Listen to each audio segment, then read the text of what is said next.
Señor, te adoramos, Señor, te adoramos, te adoramos, te adoramos, te adoramos, te adoramos, te adoramos, Señor.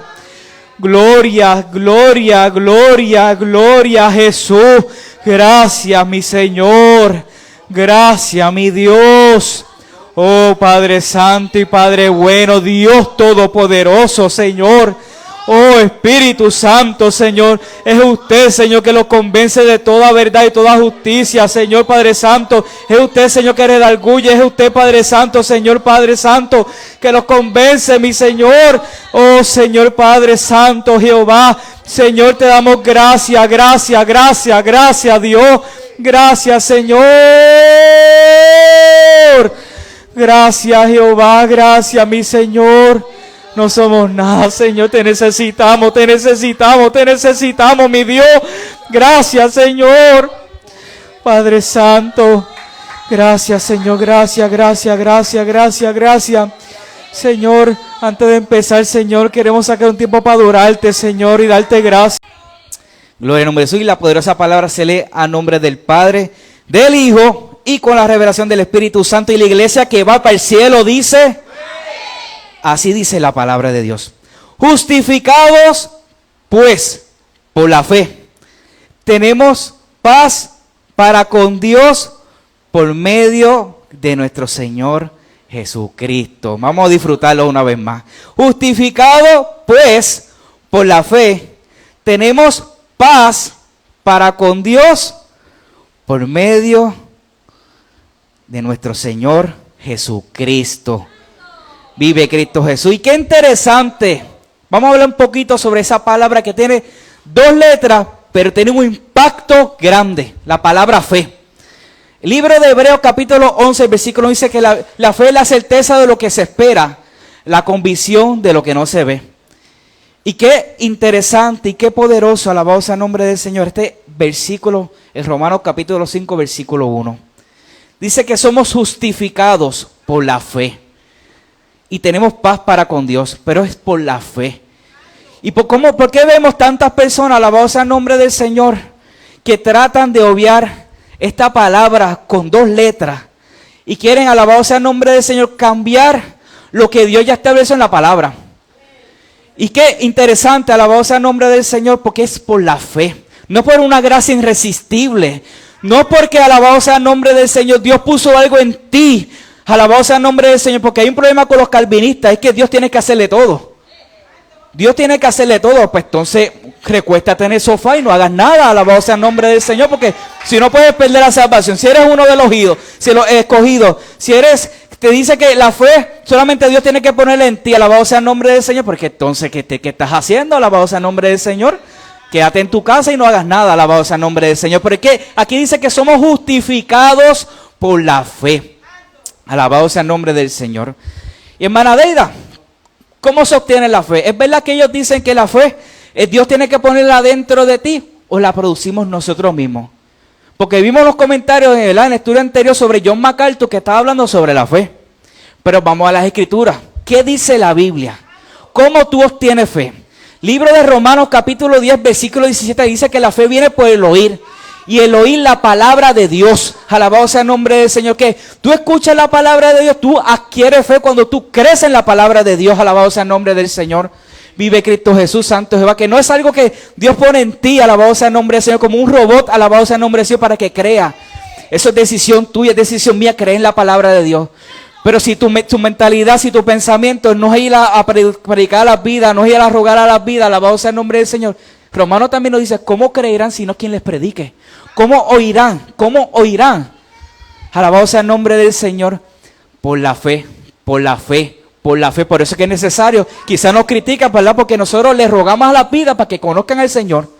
¿Verdad? Le predicamos a las vidas, alabado sea el nombre del Señor, con interés genuino. Porque esto es para todo el mundo, alabado sea el nombre del Señor. Y me he dado de cuenta de algo.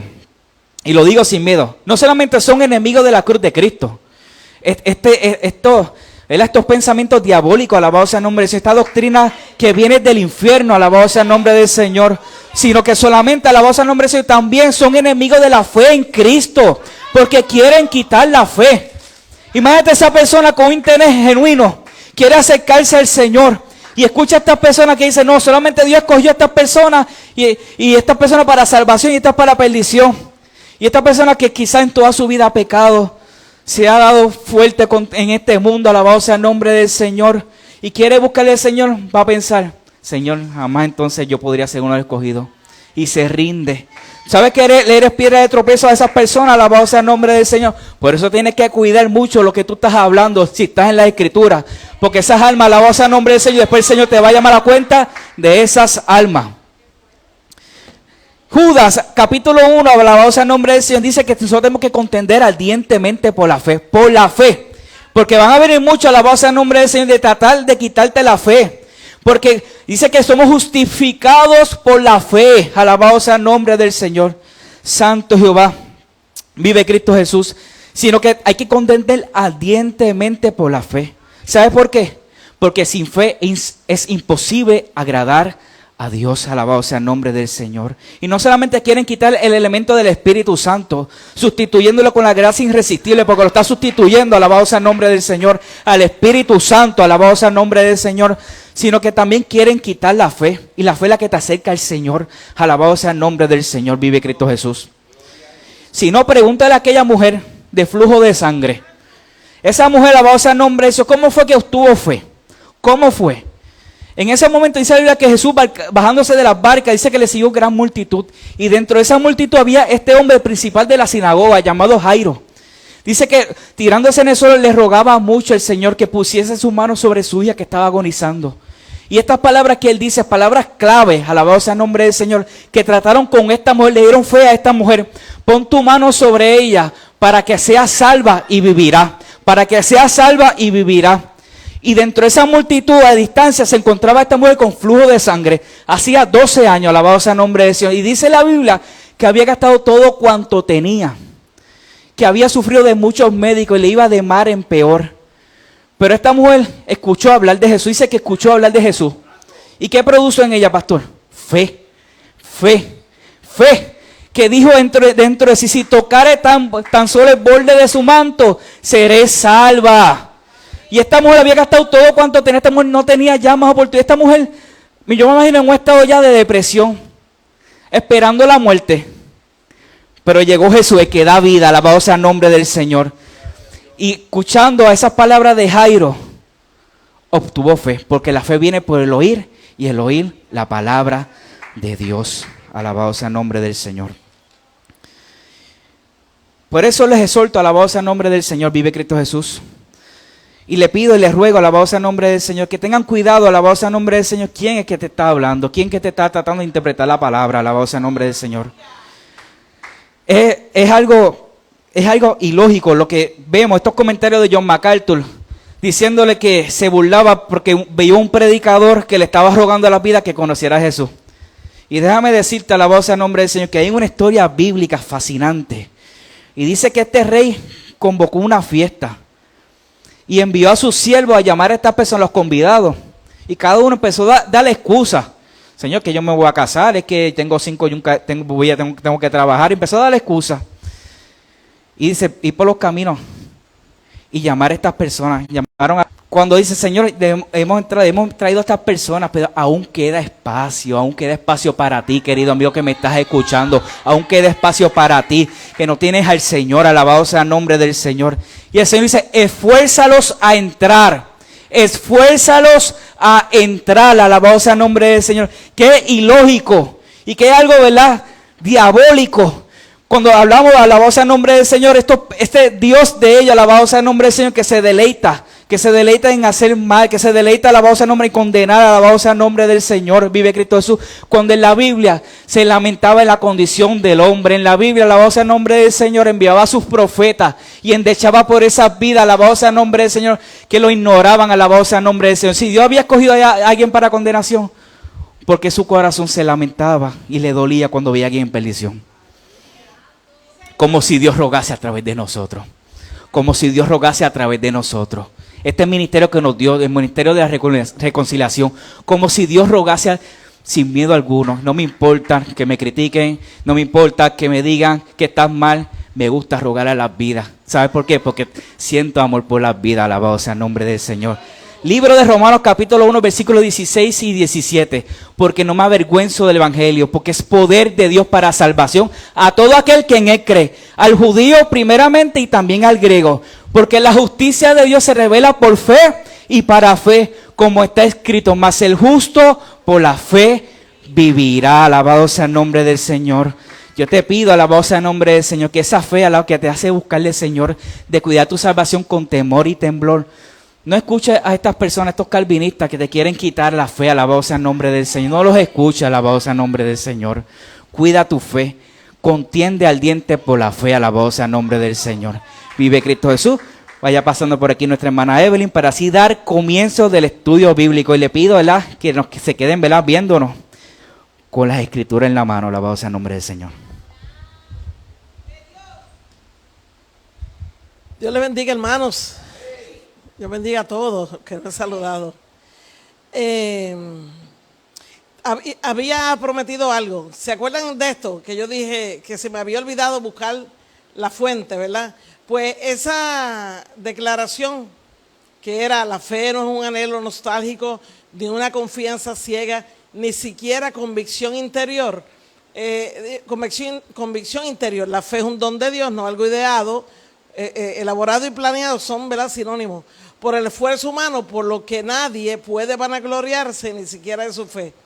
Está en el libro de MacArthur que se llama El Evangelio de acuerdo con los apóstoles. Esa frase está ahí.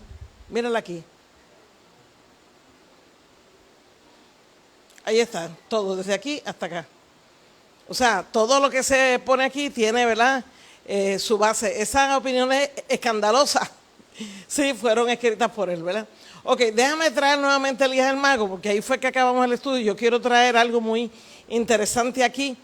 Elías el Mago dice que los apóstoles anunciaban la palabra de Dios y hallaron a cierto mago, falso profeta judío, llamado Bar Jesús, que estaba con el procónsul Sergio Paulo, varón prudente. Llamando a Bernabé y a Saulo, deseaba oír la palabra de Dios. Una persona, ¿verdad?, que tiene sed de la palabra.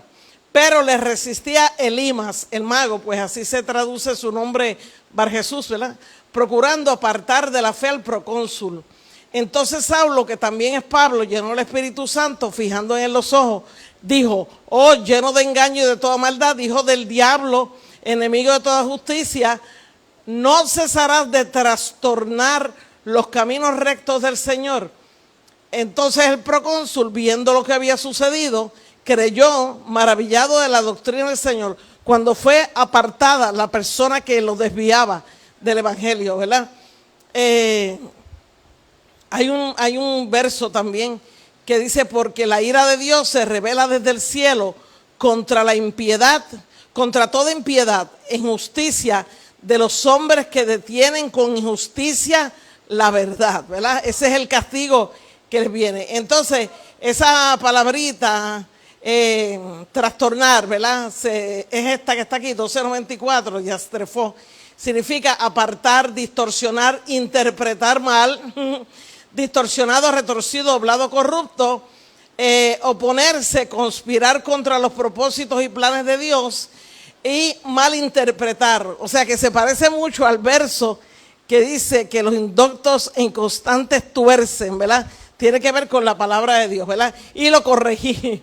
En una conferencia, por ejemplo, ¿cómo ellos tuercen los caminos de Dios? Una conferencia, Cristo no murió por todo. Ahora, les voy a traer algo. Miren qué curioso. Elimas ve confusión, la ve de Bar Jesús, ¿verdad? Miren esto. Cristo no murió por todo. Esta gente son tan bárbaros. La Biblia dice, dio a su Hijo unigénito para que todo aquel que en él cree no se pierda, mas tenga vida eterna. Dice, y por todos murió, y no solamente por los nuestros, o sea, que fue la propiciación por nuestro pecado, no solamente por los nuestros, sino también por los de todo el mundo. Y aquí dice, por esto mismo trabajamos y sufrimos oprobio, porque esperamos el Dios viviente, que es el Salvador de todos los hombres, mayormente de los que creen. ¿Por qué mayormente de los que creen? Porque los que creen, a pesar de que murió por todos, los que creen son los que tienen la salvación, ¿verdad? A pesar de que eso está en la Biblia, es como una diversión, como una diversión diabólica, ¿verdad? Contradecir a la Escritura.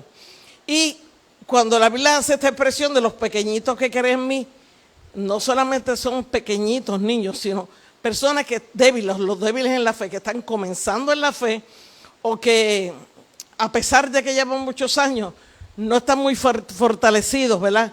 En la fe. Y a eso hay que vigilar, ¿verdad? Que no les sirvamos de tropiezo, porque hay una amenaza, ¿verdad? Contra las personas que le ponen tropiezo, ¿verdad? Y la Biblia dice que sí van a llegar los tropiezos, pero pobre del hombre por quien viene el tropiezo. Y más cuando tú deliberadamente ocultas la verdad, ¿verdad? Y habla de una mayor condenación para las personas que tienen a cargo enseñar a otros, ¿verdad? Ok, nos quedamos por aquí. Esto fue lo último que dijo MacArthur. Y lo traigo de nuevo porque fue muchas diapositivas atrás. Dice, el Evangelio les manda a hombres muertos a que resuciten. A hombres muertos a que crean. A hombres muertos a que entiendan. A hombres muertos a que se arrepientan. El Evangelio manda, eso lo dijo MacArthur, manda a personas muertas a hacer lo que francamente no pueden hacer. O sea, el Evangelio está mintiendo. La Biblia está mintiendo cuando dice arrepentidos y convertidos, porque él acaba de decir que manda a personas muertas a hacer lo que francamente no pueden hacer. De hecho, dice Evangeliquín, Dios manda a los hombres a arrepentirse. Quiere decir que cuando Dios manda a los hombres a arrepentirse, es embuste. Dios manda a los hombres a hacer algo que no pueden hacer. Están haciendo quedar a Dios como mentiroso, ¿verdad? Mira aquí, arrepentíos, porque el reino de Dios se ha acercado, de los cielos se ha acercado. Arrepentíos y creed en el Evangelio. Arrepentíos y bautícese cada uno de vosotros. Arrepentíos y convertíos para que sean borrados vuestros pecados. Y dice, pero Dios, habiendo pasado por alto los tiempos de esta ignorancia, ahora manda a todos los hombres en todo lugar que se arrepientan. Pero es embuste. Dios manda y sabe que es algo que no puede hacer. Eso es lo que dijo, ¿sabe? Que Dios manda, o sea que el Evangelio manda a los hombres a hacer algo que ellos no pueden hacer. Y aquí también dice, os digo, no, antes si no os arrepentís, todos pereceréis igualmente. No, antes si no os arrepentís, todos pereceréis igualmente. Y mira aquí, no he venido a llamar a justos, sino a pecadores al arrepentimiento. O menosprecia las riquezas de su benignidad, paciencia y longanimidad, ignorando que su benignidad te guía al arrepentimiento. Pero por tu dureza y por tu corazón no arrepentido, atesoras para ti mismo ira para el día de la ira y de la revelación del justo juicio de Dios. Pero de acuerdo con el calvinismo, tú no te arrepientes porque Dios no quiere que te arrepientas. Y te arrepientes porque Dios quiere que te arrepientas, ¿verdad? Y también quiere, no solamente lo manda, es que es su deseo, su divino deseo, que se arrepientan. Aquello de que hablamos fue un mandato y una exhortación. Mira el deseo. El Señor no retarda su promesa, según algunos la tienen por tardanza, sino que es paciente para con nosotros, no queriendo que ninguno perezca, sino que todos procedan al arrepentimiento. No solamente es un mandato, es un deseo santo, ¿verdad? De su bondad. Seguimos por aquí. MacArthur habla cuando está el circulito, ¿verdad? Ahora, de aquí quiero que vaya a Efesios capítulo 2. Y él nos cita Efesios capítulo 2, donde dice, y él os dio vida a vosotros cuando estabais muertos en vuestros delitos y pecados. Y sigue diciendo MacArthur, escuchen esto, escuchen. Y aquí vemos la profundidad de este problema. Esta no es una descripción de Lázaro, esta es una descripción de toda persona. O sea, le aplica la situación de Lázaro a todos. Todos estábamos muertos. ¿Muertos a qué? Muertos a Dios. Muertos a la realidad espiritual, muertos a la verdad. O sea que él dice que todos somos Lázaro. ¿Te has visto, verdad? Todos somos, cada vez que secuestran a alguien, todos somos fulanos, todos somos cuando el policía, cuando atacó a aquel hombre negro, ¿ustedes recuerdan? Pues todos somos fulanos. O sea, eso es un slogan que la gente tiene. Cada vez que hay alguien en crisis, en depresión, que lo persiguen, que lo acusan, todos somos fulanos, todos somos fulanos. Pues él dice, todos somos Lázaro. Todos somos Lázaro. Y vamos a recordar los tres problemas que tenía la analogía que él presentó de Lázaro. Había tres problemas. Primero, la muerte de Lázaro era física, no espiritual. Segundo, Jesús amaba a Lázaro y Jesús ama a los que guardan su palabra, porque lo dice no solamente dice el que me ama mi palabra guardará, dice yo amo a los que guardan mis mandamientos. Es recíproco el amor, ¿verdad?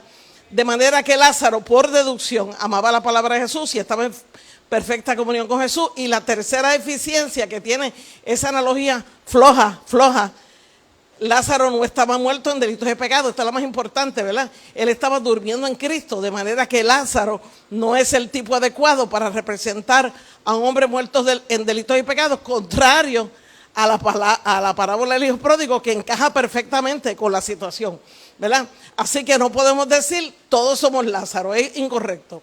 El problema, MacArthur dice, el problema básico del hombre no es una falta de autoestima, no es que él está fuera de armonía con su ambiente, no es que está fuera de sintonía con su creador, no es que necesita hacer unos cuantos ajustes para que en cierta manera Dios esté en su frecuencia. Escuchen, y ahora que viene, esta es la declaración más brutal que él hace aquí. Miren lo que él dice, no solamente él, ¿verdad? Todos los calvinistas piensan igual, que traen un artículo de él, pero todo esa es la esencia. El problema, y aquí está Derek, el secreto de que yo les vengo hablando desde el principio, ocultan la reconciliación, que es nada más y nada menos que lo que hizo Dios para reconciliarse con el hombre. ¿Qué hizo Dios? Entregó a su hijo para morir, para que el que crea en él tenga vida eterna. Nada más y nada menos ocultan eso. Miren esto. El problema del hombre, dice MacArthur, es que está absolutamente muerto y él es incapaz de relacionarse con Dios en absoluto. Incapaz de relacionarse con la persona de Dios, con la persona de Dios, la verdad de Dios o los mandatos de Dios. Eso es lo que dice. El hombre, como dice Paul Washer, es una basura, es un corrupto, es una persona que no merece misericordia, ¿verdad? ¿Y dónde, pregunté Evangeliquín, y dónde dejamos la reconciliación de Dios con el hombre por medio de la muerte de Jesucristo? Ahora vamos 5 o 6. Esto es lo que él dice. El problema del hombre es que está absolutamente muerto y él es incapaz de relacionarse con Dios en absoluto. Ese es, en síntesis, la teoría de la depravación total. Incapaz de relacionarse con la persona de Dios, la verdad de Dios, los mandatos de Dios. Ok, vamos a comparar eso que él dice con varias porciones de la Escritura. Colosenses 1 dice, éramos en otro tiempo extraños y enemigos. Antes, MacArthur, antes del sacrificio de Cristo, antes sí éramos enemigos, y la humanidad, porque había hombres que eran amigos de Dios. Después del pecado de Adán, Abraham era amigo de Dios, Noé era amigo de Dios, Abel era amigo de Dios, Job era amigo de Dios, Lot, el justo Lot, y cuánto más David, Moisés, y cuántos ellos eran amigos de Dios. Así que es cuando la Biblia en esos términos es de la humanidad, como un colectivo, ¿verdad? Porque hay hombres, ¿verdad?, que sí fueron justos, y el Nuevo Testamento les llama justos. Éramos en otro tiempo extraños y enemigos en nuestra mente, haciendo malas obras. Ahora nos ha reconciliado en su cuerpo de carne por medio de la muerte. Así que eso que él dice es ineficiente, inválido, porque la muerte de Jesús anula eso que le está diciendo. ¿Y qué pasa con la reconciliación? ¿Y qué pasa con la muerte de Jesús? ¿Qué pasó? Entonces, vamos a la escuelita, vamos a llevar a MacArthur a la escuelita. Repite conmigo, MacArthur. Mira la manzanita, el borrador. Y no se molesten, porque Elías, a los profetas de Baal, le decía: Dios, no estará durmiendo, no estará meditando. Así que yo hago un poco de comicidad, ¿verdad? Repite conmigo, MacArthur. Éramos en otro tiempo, extraños y enemigos en nuestra mente. Repite conmigo. Ahora nos ha reconciliado en su cuerpo de carne por medio de la muerte. Vamos a ver esta declaración. Recordemos lo que él dice. El problema del hombre es que está absolutamente muerto y él es incapaz de relacionarse con Dios en absoluto, incapaz de relacionarse con la persona de Dios, la verdad de Dios, los mandatos de Dios. Si éramos enemigos, dice el anterior. Ya que dice, si siendo enemigos fuimos reconciliados con Dios por la muerte de su Hijo, mucho más, estando reconciliados, seremos salvos por su vida. Repite conmigo, MacArthur. Siendo enemigos, fuimos reconciliados con Dios por la muerte de su Hijo. Así que ya no somos enemigos, fíjate. Éramos enemigos, ya no somos enemigos. Éramos pasado, pretérito, pluscuamperfecto. Ahora no somos enemigos. Ahora la humanidad ya no es enemiga de Dios. Hay un método, hay un recurso que Dios puso, que es la muerte de Jesús, que fue el medio que utilizó para reconciliarse Dios con la humanidad. Entonces, ¿por qué? Esto es una locura. Esto del calvinismo es una locura. Es una cosa diabólica, como tú dices, Derek. Vamos de nuevo. Nos gloriamos en Dios por el Señor nuestro Jesucristo, por quien hemos recibido ahora la reconciliación. Repite conmigo. Hemos recibido la reconciliación por el Señor nuestro Jesucristo. Así que no digas que el hombre es incapaz de relacionarse. No, era incapaz, éramos enemigos, éramos. Pero ya no.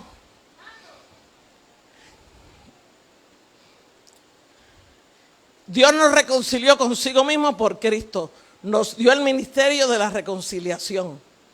Repite conmigo. Dios nos reconcilió consigo mismo por Cristo. Dios estaba en Cristo, vamos a leer el pasaje, que Dios estaba en Cristo reconciliando consigo al mundo, no tomándoles en cuenta a los hombres sus pecados, y nos encargó a nosotros la palabra de la reconciliación. Repite conmigo, Dios estaba en Cristo reconciliando consigo al mundo. Dios estaba en Cristo, porque en Cristo habita corporalmente toda la plenitud de la deidad, porque Jesucristo es Dios. Así que somos embajadores en nombre de Cristo, como si Dios rogase, porque fue el que leyó, el que mencionó Derek, como si Dios rogase por medio de nosotros, os rogamos en nombre de Cristo, reconciliados con Dios. Repite conmigo, somos embajadores en nombre de Cristo, como si Dios rogase por medio de nosotros. Ahora, pregunto yo, ¿está demostrado por las Escrituras? No lo demostré por algún pensamiento de Arminio, Santo Tomás de Aquino. El problema es que está en la Escritura que éramos enemigos y ya no somos enemigos, y que Dios nos reconcilió por la muerte de Cristo. Yo creo que eso está fácil, ¿verdad, Derek? Eso está fácil, eso como que lo entiende cualquier persona.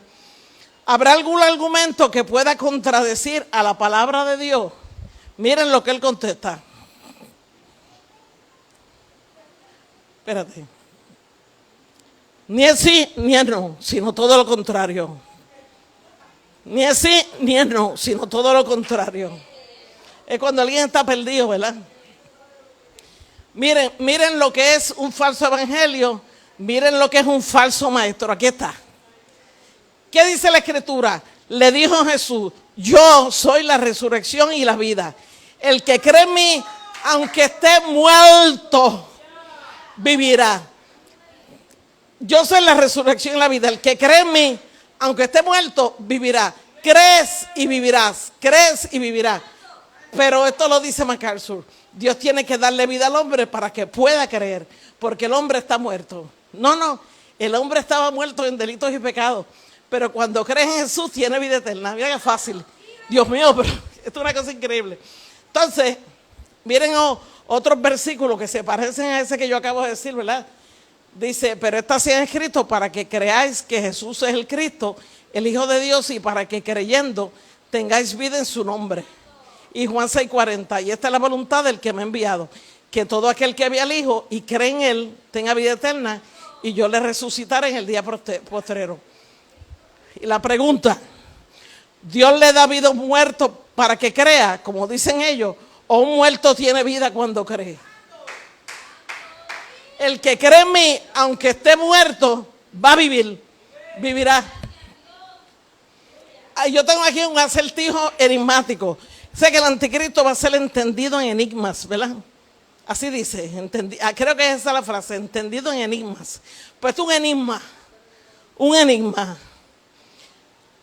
Yo le puse el acertijo enigmático. El muerto estaba muerto. Pero cuando Dios le dio vida, resulta que el muerto ya estaba vivo, porque el muerto había creído y el creer le había dado vida al muerto. ¿Cómo se llama la obra? El muerto viviente. O sea, yo estoy ridiculizándolo a propósito, porque dice, el muerto estaba muerto, pero cuando Dios le dio vida, según ellos, ¿verdad? Ese Dios calvinista que le da vida para que puedan creer, te doy vida para que me puedas decir que me amas. Resulta que el muerto ya estaba vivo porque el muerto había creído y el creer le había dado vida al muerto. ¿Cómo se llama la obra? El muerto viviente. Eso es un elemento de comicidad, ¿verdad? Pero una comicidad para ridiculizar de verdad. El efecto que tiene todo esto es que dice MacArthur. Escuchen para que ustedes vean. Yo sé que ustedes están, el pecho lo tienen inflamado como yo, ¿verdad? Porque es que no pueden entender cómo una persona que es director de uno de los institutos más prestigiosos del mundo, Master Seminary. ¿Sabes lo que yo leí? Ahí nadie puede ir si no tiene chaqueta, gabán. Yo busqué a ver si eso era verdad. Ahí tú no puedes ir en camisa. Tienes que tener gabán y corbata. Así de serio es la cosa ahí. Arameo, no solamente hebreo y griego, arameo también le enseñan. O sea que la gente sale de ahí súper preparada, ¿verdad? Pero la letra mata y el espíritu, ¿verdad? El efecto que tiene todo esto es que ningún pecador puede hacer la primera movida en el proceso de salvación. Lo voy a leer de nuevo. Lo voy a leer. El efecto que tiene todo esto es que ningún pecador puede hacer la primera movida en el proceso de salvación. Lo voy a leer 3 veces. 3. El efecto que tiene todo esto es que ningún pecador puede hacer la primera movida en el proceso de la salvación. Ningún pecador. Vamos a esconder debajo de la alfombra eso, Deida. Ese versículo hay que meterlo debajo de la alfombra. Porque como él dice que ningún pecador puede hacer la primera movida, porque estamos muertos. Estamos muertos. Él está cogiendo Hechos 16, que se los voy a leer ahora. Lo mete debajo de la alfombra, ¿verdad? ¿Qué dice ahí? Y sacándolo les dijo, señores, ¿qué debo hacer para ser salvo? ¿Quién hizo la primera movida? El hombre, ¿verdad? Y ellos dijeron, cree en el Señor Jesucristo y serás salvo. No solamente tú, va a ser extensivo a tu casa completa, ¿verdad? Romanos 10. Este es otro que está escondido. Romanos 10 del 8 al 11. Ese está debajo de la alfombra. Mira carita. Debajo de la alfombra. ¿Más qué dice? Cerca de ti está la palabra, en tu boca y en tu corazón. Esta es la palabra de fe que predicamos. Que si confesares con tu boca que Jesús es el Señor y creyeres en tu corazón que Dios le levantó de los muertos, serás salvo. Porque con el corazón se cree para justicia, pero con la boca se confiesa para salvación. Pues la Escritura dice, todo aquel que en él creyere no será avergonzado. Ese está, ok, miren esto. Nosotros no somos unos locos, nosotros los que creemos esto. Nosotros entendemos muy bien la Escritura. Nosotros sabemos que Él es el autor de la fe. Eso está en Hebreos 12. Nadie puede decir que Él no es autor de la fe porque eso está en la palabra de Dios. Sabemos que es el autor de la vida. No podemos decir que no, porque está en Hechos 3:15. Y es autor de la salvación, que está en Hebreos 2:10. Sabemos que eso lo creó Dios, porque Él creó lo visible y lo invisible. Así que sentimientos y todo lo que nosotros tenemos, por supuesto, que eso lo crea Dios. Todo lo crea Dios, lo visible y lo invisible. Pero es el hombre que ejerce la fe. Al creer, el hombre obtiene vida y es nacido de nuevo. Y por creer, el hombre es salvo. Nosotros sabemos a Dios. ¿Y quién creó la fe? Deida, el pastor creó la fe. Mira, voy a crear la fe, voy a crear este sentimiento. No solo creó él. Nosotros no podríamos decir que nosotros mismos creamos la fe. La ejercemos esa confianza, ¿verdad? O sea, nosotros no somos unos locos diciendo que nosotros somos los que creamos la fe. Ejercemos la fe, ¿verdad? Porque Dios es creador de todo, ¿verdad? Una cosa muy abstracta, ¿verdad? todas las cosas por Él fueron hechas. En Él fueron creadas todas las cosas, las que hay en los cielos y en la tierra, visibles e invisibles. Ahí está, ¿verdad? Señor, digno eres de recibir la gloria y la honra y el poder, porque tú creaste todas las cosas. Todo, todo. Él es autor de todas las cosas, de la fe, de la salvación y de la vida. Con eso no hay problema. Pero nosotros ejercemos la fe. El rechazo del hombre, y este es un punto que tienen los calvinistas, dicen, pero si el hombre rechaza a Dios, por lo tanto, no es salvo. Entonces Cristo no murió por él, porque si Cristo hubiera muerto por él, fuera realmente salvo. Así que la salvación no fue eficaz en él, y por eso es que decimos que él no murió por todo. Una loquera, ¿verdad? Locura y loquera. El rechazo del hombre, o sea, que yo no quiera la salvación de Dios, que yo le sea infiel a Dios, que yo maldiga a Dios, la santidad de Dios se queda igualita. Mi palabra, mi rechazo, no tiene ningún efecto en la santidad de Dios. Míralo aquí. Si fuéramos infieles, Él permanece fiel. Él no puede negarse a sí mismo. Yo ni lo toco. Con mi insulto, con mi desprecio, con mi rechazo, con mi resistencia, ningún ser humano toca la santidad de Dios. Romanos 3, versículo 3. Pues que si algunos de ellos han sido incrédulos, su incredulidad habrá hecho nula la fidelidad de Dios. De ninguna manera, dice Pablo, imposible. O sea, como yo fui infiel, Él es menoscabado en su soberanía de infidelidad, perdón, de fidelidad. Yo no muevo a Dios con mi pecado. Él habita en fuego inaccesible. Y ahora vamos a explicar por fin algo que a mí me interesa que entendamos.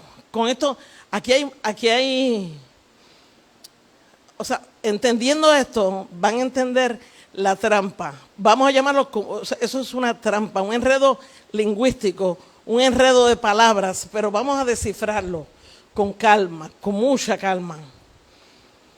Dice él, dice MacArthur, ahí está la bolita, lo hago, ¿verdad? A propósito para que sepamos que puse la bolita allí para que sepan que eso lo dice él.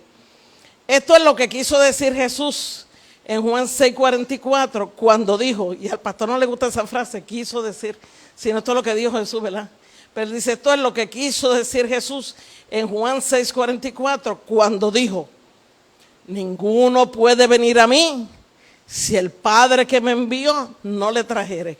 Con esto ellos están apoyando su teoría de gracia irresistible, de que quien te pone la fe es Dios, te da vida, entonces tú crees. No es al revés. Y nosotros sabemos que la Biblia dice, el que cree en mí, aunque esté muerto, vivirá. El que cree en el Hijo tiene vida eterna. Vamos parte por parte. ¿Por qué Jesús decía que ninguno puede venir a mí si el Padre que me envió no le trajere? Pues vamos a ver si la Biblia contesta eso. Espero que lo conteste, necesito que lo conteste, yo necesito saber, ¿verdad? Porque ellos sacan, lo hacen, yo pensé que ellos no iban a hacer eso, pero ese tipo de maestros sacan versos aislados. Oh, qué horrible, hasta su Sujel Michelin, versos aislados y el contexto no lo traen, ¿verdad? La contestación está en ese mismo capítulo, en Juan 6, leámoslo, pero por supuesto, cuando ellos traen aquel versículo, no te traen lo que dice abajo y dice por qué. Si tú sigues más adelante leyendo, dice por qué. Pero vamos con calma. Está en Juan 6. Jesús, el pan de vida, ¿verdad? Hay una situación que él, como siempre, ¿verdad? Los fariseos tentándolo y buscando que él cayera en alguna situación, ¿verdad?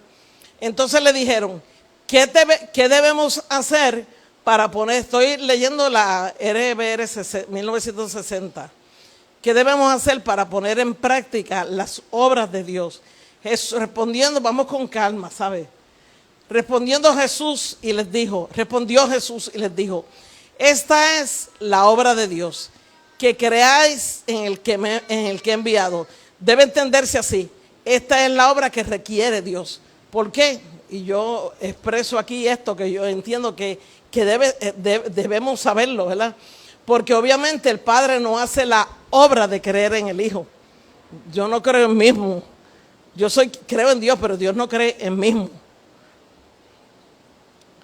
Miren otras versiones que nos explican mejor esa frasecita de esta es la obra de Dios que creáis en que Él ha enviado. Da la impresión de que Dios está haciendo una obra. Pero miren la luz que nos dan estas traducciones. Dios habla hoy, dice, la única obra que Dios quiere es que crean en aquel que Él ha enviado. Nueva traducción viviente. La única obra que Dios quiere que hagan es que crean en quien Él ha enviado. Palabra de Dios para todos. Esto es lo que Dios pide que hagan, que crean en quien Él envió. Biblia, la palabra. Lo que Dios espera de vosotros es que creáis en su enviado. Traducción en lenguaje actual, que no la uso mucho, pero en esta ocasión la voy a usar. Lo único que Dios quiere es que crean en mí, que soy a quien Él envió. Cuando dice, esta es la obra de Dios, o sea, acuérdense que la Reina Valera tiene un problemilla. Y es que la Reina Valera, quienes la tradujeron, son unas personas que usan un lenguaje muy fino, pero muy rebuscado, muy rebuscado. De hecho, las traducciones actuales de Reina Valera están no suavizándose, pero son más inteligibles. La Reina Valera 2015 está un poquito más entendible, porque este lenguaje que es correcto, pero es muy enrevesado.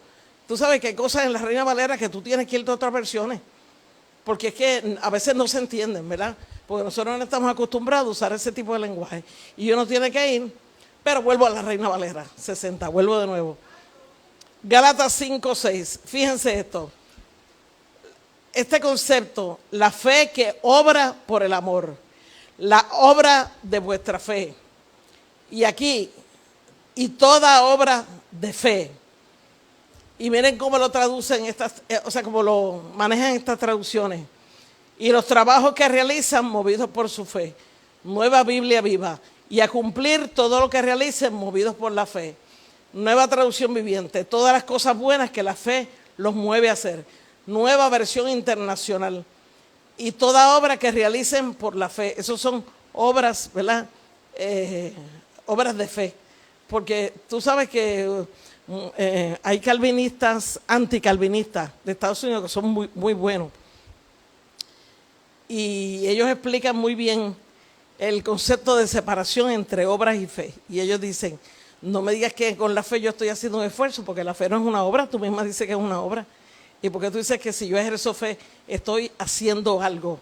Es que la fe no es obra. Pero después vamos a eso, hay tanto que decir.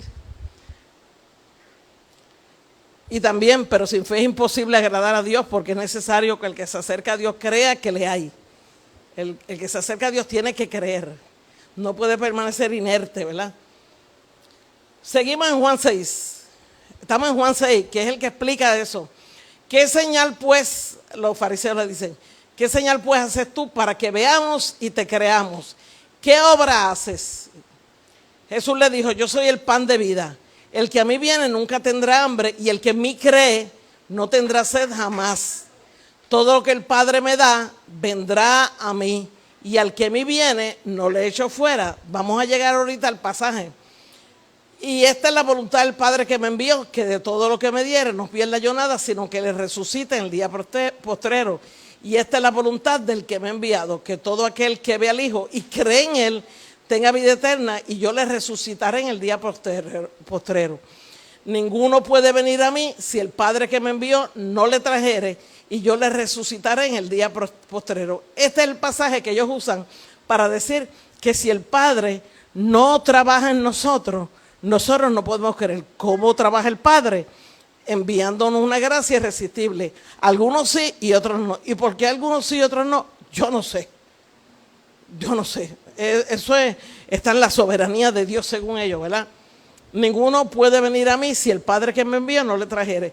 Y yo quiero entender eso, y más tarde me lo dice. Vamos a seguir leyendo. Dice, así que todo aquel que oyó al Padre y aprendió de Él, viene a mí. De cierto os digo, el que cree en mí tiene vida eterna. Fíjense que Él está hablando a los fariseos, ¿verdad? A los anti-Jesús. Les está hablando de creer. ¿Cuántas veces lo he mencionado? Tienen que creer en mí. Creer en mí, por tanto creen al que me envió. Dice, yo soy el pan vivo que descendió del cielo. Si alguno comiera este pan, vivirá para siempre. Y el pan que yo daré es mi carne, la cual yo daré por la vida del mundo. Ahora viene la parte donde Jesús explica ¿por qué ninguno puede venir a Él si no le fuera del Padre? La contestación está. Pero fíjate, no lo mencionan. Yo quisiera que mencionaran esto también, pero lo escondieron debajo de la alfombrita, ¿verdad? Vamos a ver con calma. Dice Jesús en el verso 64. Pero les está diciendo, crea en mí, crea en el que me envió, y le está fomentando el que crean, ¿verdad que sí? Cuando llega el versículo 64 dice, pero hay algunos de vosotros que no creen. Yo digo todo esto y hago las obras de mi Padre y yo me he mostrado a ustedes como el Mesías, pero hay algunos que lamentablemente no creen por las razones que ya hemos dicho, ¿verdad? Porque Jesús sabía desde el principio quiénes eran los que no creían y quién le había entregado la presencia, ¿verdad? Se llama presencia. Y dijo, por eso, por lo que acaba de decir aquí, por eso os he dicho que ninguno puede venir a mí si no le fuere dado del Padre. Por eso, porque no creen en Él. Ahora, pero vamos todavía a un detalle más. Mira, nueva traducción, estas tres versiones, nueva traducción viviente, palabra de Dios para todo y Biblia la palabra, usan los verbos, a menos que el Padre me lo entregue, si el Padre no lo permite, si no se lo concede mi Padre. Ellos usan esas tres. Vamos con detenimiento. ¿Cuál es la condición para venir a Jesús? Yo fui una por una. Yo le dije, porque estos a mí no me van a enredar. Yo voy una a una. ¿Cuál es la condición para venir a Jesús? Dice, ninguno puede venir a Jesús si el Padre no lo trae a Él, ¿verdad? Eso es lo que dice Juan 6:44. Ninguno puede venir a Jesús si el Padre no lo trae a Él. Eso está clarito en Juan 6:44, capítulo 6. ¿Cuál es el impedimento? Hay algunos de ustedes que no creen. Ese es el impedimento. Ahora, entonces está poniendo fuerte. ¿Cuál es la voluntad del Padre? ¿Cuál es la voluntad del Padre? Que el que cree en el Hijo tenga vida eterna. Vamos a ver si eso que yo estoy diciendo, algún versículo respalda eso. Pues sí, hay un versículo, es Juan 6:40, capítulo 6. Y esta es la voluntad del que me ha enviado. ¿Cuál es la voluntad de Dios? ¿Cuál es la voluntad de Dios? Ellos que hablan tanto de voluntad, de soberanía. Pues mira, y dice que todo aquel que ve al Hijo y cree en Él tenga vida eterna y yo le resucitaré en el día postrero. Esa es la voluntad del Padre. Y lo dice así mismo el versículo. Y esta es la voluntad del que me ha enviado. La voluntad del deseo, lo que quiere. Que todo aquel que ve al Hijo y cree en Él tenga vida eterna y yo le resucitaré en el día postrero. ¿Y dónde está la vida eterna? Vamos a ver, porque dice, tenga vida eterna, el que cree en el Hijo tenga vida eterna. ¿Y dónde está la vida eterna? Dice 1 Juan 5, y este es el testimonio que Dios nos ha dado, que Dios nos ha dado vida eterna, y esta vida está en su Hijo. El que tiene al Hijo tiene la vida. El que no tiene al Hijo de Dios no tiene la vida. ¿Qué pasa si una persona no cree en el Hijo de Dios? Anulando la voluntad del Padre, porque la voluntad del Padre es que el que ve a Jesús y cree en Él tiene vida eterna. Pues mira lo que le pasa al que no acepta la voluntad de Dios. El que infringe la voluntad de Dios. El que cree en el Hijo de Dios tiene el testimonio en sí mismo. El que no cree a Dios le ha hecho mentiroso a Dios. El que no cree a Dios, eso que dice es Evelyn Sepúlveda. O sea, un comentario que yo hace, que se supone que es a Dios, pero por si hubiera alguna confusión. El que no cree a Dios le ha hecho mentiroso porque no ha creído en el testimonio que Dios ha dado acerca de su Hijo. Y eso está en 1 Juan 5, eso no está en Juan 6. Mira aquí, el que cree en el Hijo tiene vida eterna, pero el que rehúsa creer en el Hijo no verá la vida, sino que la ira de Dios está sobre él. Por eso es que ellos no podían ir al Padre y por eso es que el Padre no se los podía dar a Jesús porque no habían creído en su Hijo. No es que porque el Padre quiso o no quiso porque era blanco, porque era negro, porque era chino, porque era americano. No, dice que la ira de Dios está sobre él. Mira, la porción bíblica completa, ¿verdad? El que cree en el Hijo de Dios tiene el testimonio de sí mismo. Ese es 1 Juan 5. Vamos ahí, nos quedamos en donde dice más. Vamos atrás un momentito.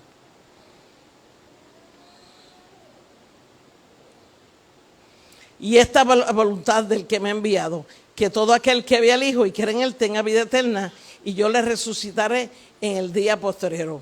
Entonces, dice, pero hay algunos de vosotros que no creen. ¿Qué pasa con el que no cree? La ira de Dios está sobre él, ¿verdad? Entonces, una persona sobre quien está la ira de Dios, que no cree en el Hijo, que es la voluntad del Padre, que crean en su Hijo, recibe esta acción. Por eso os he dicho que ninguno puede venir a mí si el Padre no lo hace. Porque el Padre se enoja cuando no cree en el Hijo. Porque la ira de Dios está sobre el que no cree en el Hijo de Dios. Fíjate, no es por otra razón, no es por un acto voluntario de Dios sin razón. Es por un acto consciente de Dios. Si no creen en mi Hijo, la ira mía va a estar sobre ellos. Porque si creen en el Hijo, entonces Él se los da a Jesús.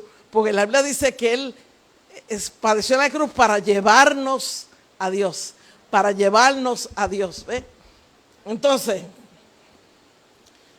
ok, ya vamos por aquí, por aquí. Por medio de Cristo fuimos reconciliados con el Padre. Jesucristo, por medio de su muerte, nos llevó a Dios. Y Dios se los entrega nuevamente a Jesús. Eso vamos a verlo después en otra parábola muy linda. Pero el próximo punto del tulip es elección incondicional. Que ese está ahí. Yo creo que ese, después que pasemos eso, los otros son fáciles. Este es el básico, el más importante y el primero, por lo tanto tenemos que darle importancia. Pero el que viene, el famoso de los elegidos, salvo siempre salvo, es el último, perseverancia de los santos. Pero el que viene es de los elegidos y de los no elegidos, ¿verdad? El que viene ya pronto. No hay otra forma en que el mundo pueda ser reconciliado con Dios, no hay otra forma. Jesucristo hombre es el único mediador entre Dios y los hombres. Se dio a sí mismo en rescate por todos, ¿verdad?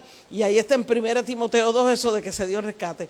Mira, ese versito solo, y no me explican por qué. Tú sabes que hay un refrán que dice que un texto fuera de contexto es un pretexto. Yo le añadí algo más. Le añadí, puede ser un texto fuera de contexto, como es el caso que ellos nos presentan, puede ser solo un pretexto supuesto. Y yo tenía las definiciones, pero no sé dónde andan. Están más abajo y no me dio tiempo. Ve, puse ahí insert para ponerla después. De manera que los que creen son los que el Padre lleva a Jesús. Eso está claro. De manera que los que creen son los que el Padre lleva a Jesús, ¿verdad?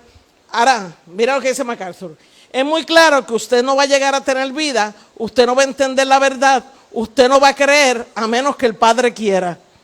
No, eso no es lo que dice la Biblia. La Biblia acabamos de ver que lo que dice es que el que no cumple la voluntad del Padre, porque la voluntad del Padre es que crean en Jesús su Hijo y obtengan la vida eterna, la ira de Dios está sobre él y va a ser condenado, porque la Biblia dice que no cree será condenado.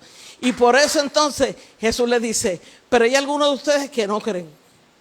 Y abajo dice, por eso es que yo digo que nadie puede llegar a mí si no es por el Padre, ¿verdad? Así es que él lo explica. Ok. Y sin embargo, no es sorprendente, observa el versículo Mateo 11:28, dice MacArthur, y aquí está la paradoja constante, una paradoja aparente. Él dice que miremos este versículo, y miren lo que él dice sobre este llamado. Venid a mí todos los que estáis trabajados y cargados, y yo os daré descanso. Qué cosa sorprendente, dice MacArthur. Y una paradoja, ustedes saben que es una aparente contradicción, ¿verdad?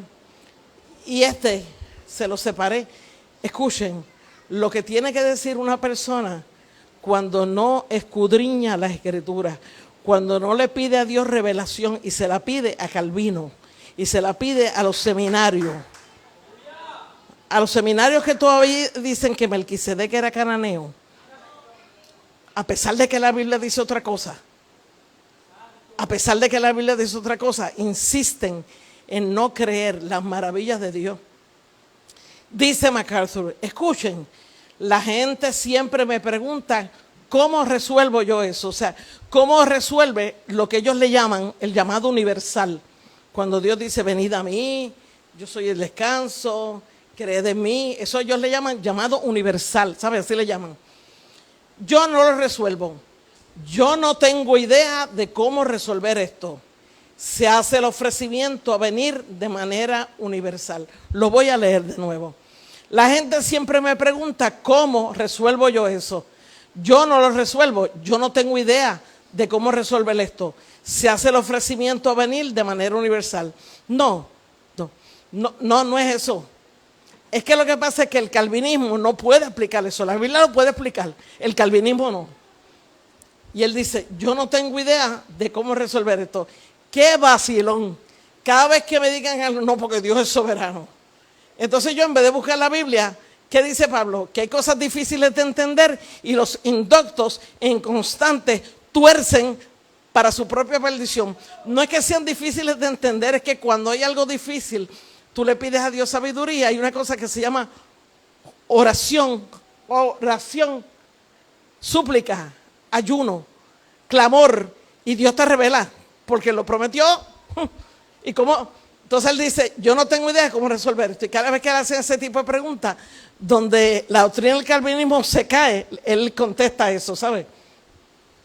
Y hasta aquí llegamos hoy. Es correcto, tú no lo resuelves, le dice Evangeliquín. Ni quieres resolverlo, pero la Biblia sí lo resuelve. Y eso es lo que vamos a ver, si Dios quiere, el lunes que viene. ¿Cómo la Biblia resuelve esa pregunta? Esa pregunta. ¿Cuánto le está gustando este estudio? A mí me encanta. A mí me encanta. Hemos aprendido un montón, ¿sabes?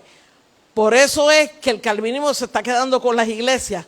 Porque los maestros de escuela bíblica no quieren pasar trabajo buscando información. Pero si usted ama la palabra y si usted ama el evangelio, ese trabajo para usted es una diversión. Ese trabajo para usted es un deleite. Matarse buscando versos bíblicos y pídale a Dios, porque Dios le va a dar sabiduría. En algo que Dios quiere que su palabra sea clara, Él le da sabiduría. Clama a mí y yo responderé.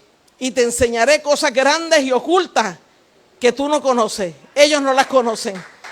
Dios me los bendiga. Nos vemos el lunes. Digo, nos vemos el domingo, ¿verdad? Aquí.